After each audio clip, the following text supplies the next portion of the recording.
What's up, creeps? It's Jason, of course, Rigor Mortis here, Riley, or whatever you want to call him, man. But what you can call him is a happy mother effer right now. Because check out this beautiful mask. It's a little boxy. I'm just kidding, man. So this is like this is going to be a Christmas for our man here and me. I ain't gonna lie. It's Christmas to myself. Yes, because today we are getting ready to unbox. He hasn't even unboxed yet.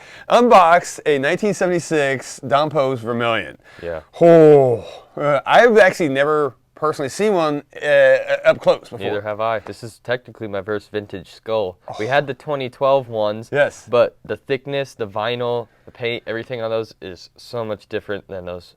Yeah. Beautiful 60s and 70s skulls. So what I'm a little shocked because Riley actually got this last night and he sat on it like it's a freaking egg or something. Like just wanting to open this thing all night at home. Oh, it was sitting on the foot of my bed. I slept last night staring at that box. Did you? Yeah, and there's a couple times where I walked over to the box and started to grab it, and I was like, nope. we need to unbox. We do it on the camera, right? Yeah. On the mask Morgue, man. So live uncut unboxing. let's just open it up, and then we'll get into the history of this mask because it has a long history in the Don Post world, and I mean even up to today, you know this stuff. So, but you know what? Why make this guy wait any longer, right? Make him take the knife and.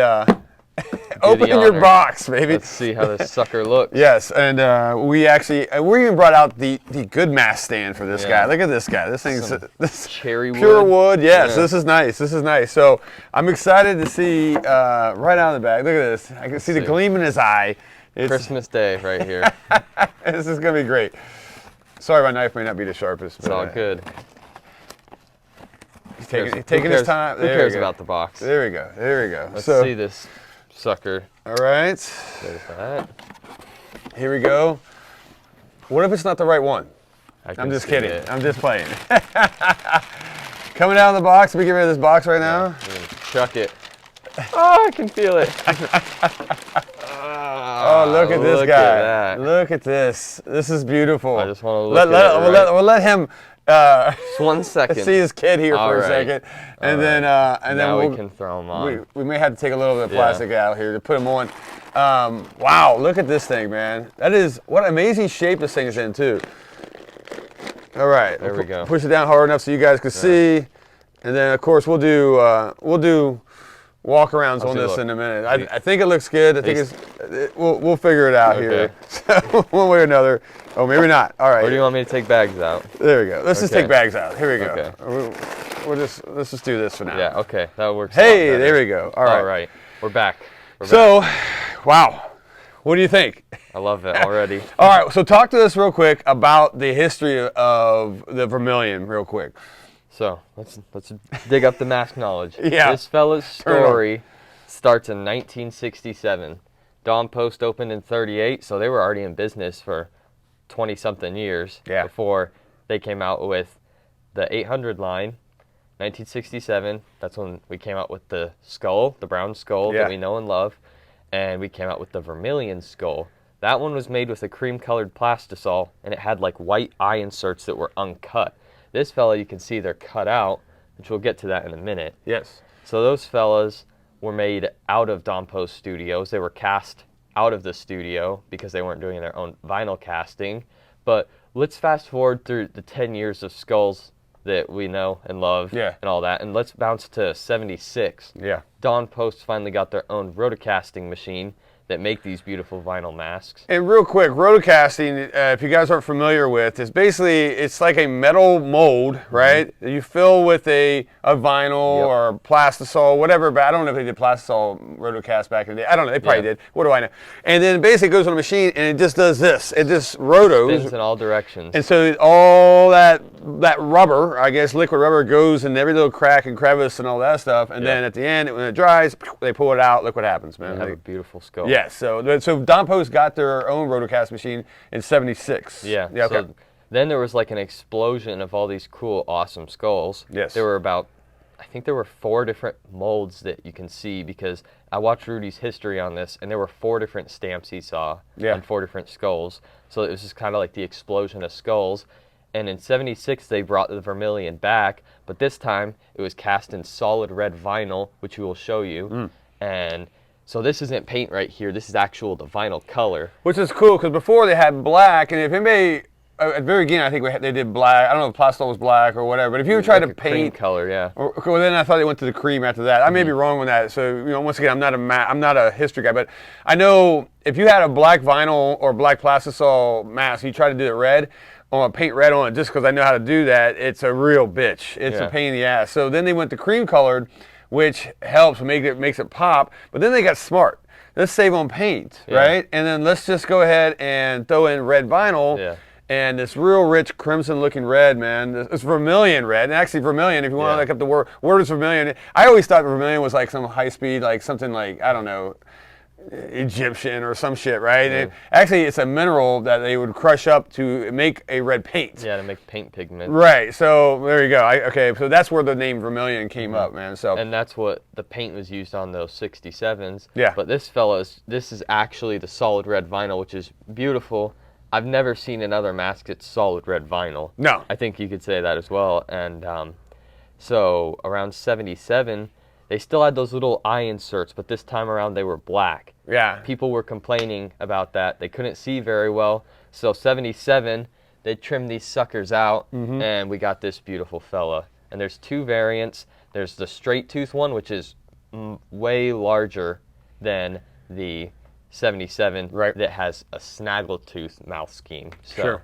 Yeah, and it's funny how these skulls have gotten smaller and smaller because like every time you retool your molds and all this stuff, your latex foam, everything shrinks, right? Yeah. So like you get a jumbo skull back in the day, it's nice, it's really big, but then as the years go, they get tinier, and all that stuff. So, but yeah, this is rad, man. Yeah, and this is the bigger of the two. Yeah. So it's pretty awesome to finally have one of these in my collection. I've wanted one of these for as long as I've wanted a Don Post skull, which has been quite a while.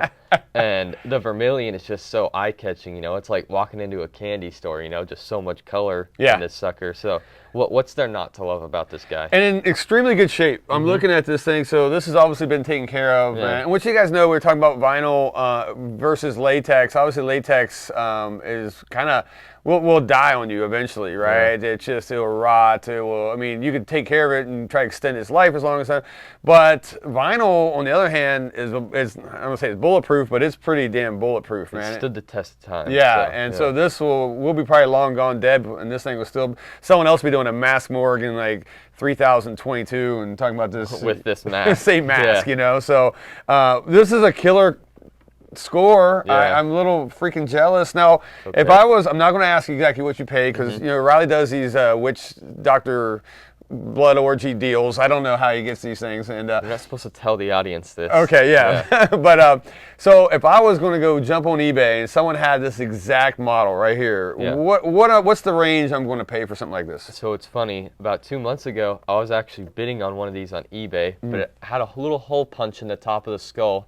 That sucker was still starting bid $600. Ooh. So damn. I lost that one, unfortunately, but I got one that's even better shape and for a cheaper price, just because I have friends out there. I got friends in the mask community. Shout out to Jay, not the one that works here, the one in Kansas. You can find him on Instagram under Dressed in Decay. And he's a great collector, great friend of mine. I've known him since I started this whole mask thing. And he was kind enough to sell it to me because he saw the passion and he told me that he'd let me carry on this mask. So that's beautiful, man. He knows I'm not going to get rid of this thing. This thing is beautiful. So, but if I was going to, around the $600 to $800 mark on eBay, probably, if you can find one. And like I said, the condition, it's crazy how good this thing looks and how this is a definite winner in your collection. Yeah. And once again, Riley 1 point, me 0 on our collections on this again. So hey, first score of the new year. It is true. Yeah. Our 2023. In fact, this is our first video of 2023, and wow, this is a way to kick it off. So there you guys go, a 76 Vermilion. Wow. Or what if they heard? Let me throw this out real quick for the Blood Skull. Is that just the Blood Skull? Because I've heard this called Blood Skull as well. Is that just like a nickname, or is it how's that? So there was a Don Post Blood Skull that was made of latex in 1998. Yeah. But this fella just adapted the nickname because it didn't have the little eye inserts anymore. Yeah. So they nicknamed it the Blood Skull because of the solid red vinyl. So you guys can, once again, if you're doing the math here and you want to do the history of this thing, the very first Vermilion, white eye inserts, right? Mm-hmm. The next version, probably close to 10 years. Yeah, 9 to 10 years. Black eye inserts, but there's little holes, and that's where people were bitching. And then that's when they said, 76, it's like, forget it, we're cutting these things out and cut it out. So there's your little timeline on the Blood Skull here, or the Vermilion, or whatever you want to call it. But either way, if you can get you guys' hands on one of these, I'd love to see somebody actually do like a garage sale find or something like that. Oh yeah, one of these. And if you do, let us know. You know what these things cost. We'll make it worth your while. Yeah, bring it in here. So, all right, so there you go. Congratulations, Riley. Thanks, man. He's going to go in the back and make sweet love this thing, which is I'm glad I'm touching it now instead of later. So, and then I guess we'll see you on the next episode of the Mass Morgue. Let's close the door on this guy.